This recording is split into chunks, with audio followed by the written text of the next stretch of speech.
আসসালামু আলাইকুম, কি অবস্থা? আশা করি সবাই অনেক ভালো আছেন। আলহামদুলিল্লাহ, আপনাদের দোয়া ও ভালোবাসায় আমি অনেক ভালো আছি।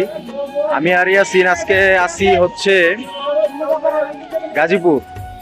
গাজীপুর শহীদ তাজউদ্দিন আহমেদ মেডিকেল কলেজের সামনে আছি। এখানে আসছি সকালবেলা একটা অসহায় গরিব রোগীকে নিয়ে। রোগীটা হচ্ছে ইয়াসিনের পরিচিত, ইয়াসিনের বাসার ভাড়াটি আর কি। তো তাকে এখানে ভর্তি করালাম। ধারাবাহিক যে কাজকর্ম আছে সবকিছু শেষ করলাম। শেষ করতে করতে তো মনে করেন যে প্রায় আমরা তো সকাল দিকে আসছি না, এখন তো মনে করেন যে প্রায় 2টার উপরে বাজে। তো মোটামুটি খিদা লেগে গেছে। এখন আমরা আরেকটা 5 স্টার হোটেল খুঁজতেছি, এখানে লাঞ্চ করবো, ঠিক আছে? তো আপনাদের সাথে শেয়ার করতেছি। এই 5 স্টারে লাঞ্চ হবে না আজকে? সবই তো আছে, দেখা যায়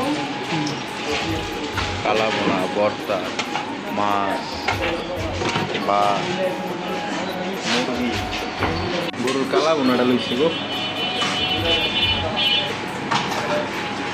এটা কি ভর্তা দিছে? লাল শাক, এবার অরিজিনাল কচি, লগে ডাল, লগে কালাবোনা, সব একসাথে।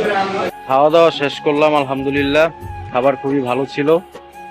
এখন চলে আসলাম জয়দেবপুর স্টেশনে। এখান থেকে ট্রেনে উঠবো, ট্রেনে উঠে সোজা স্টেশন রোড, তারপরে ডাইরেক্ট বাসায়। এই মুহূর্তে আমরা অবস্থান করছি জয়দেবপুর রেল স্টেশন।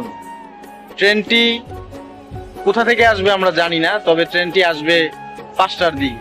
জয়দেবপুরে আসবে, ঢাকা থেকে ছেড়ে আসা জয়দেবপুর কিছু বান্দাবান্দি খাড়াই আছে, তাদেরকে নিতে আসবে ঢাকা থেকে।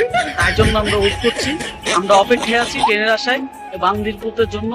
মাত্র বাজে হলো 4টা, মানে 5টা বাজে ট্রেন আইব। অফিসিয়াল টাইম 5টা, আর অফিসিয়াল টাইমে তো ট্রেন আহে না, বুঝছেন না?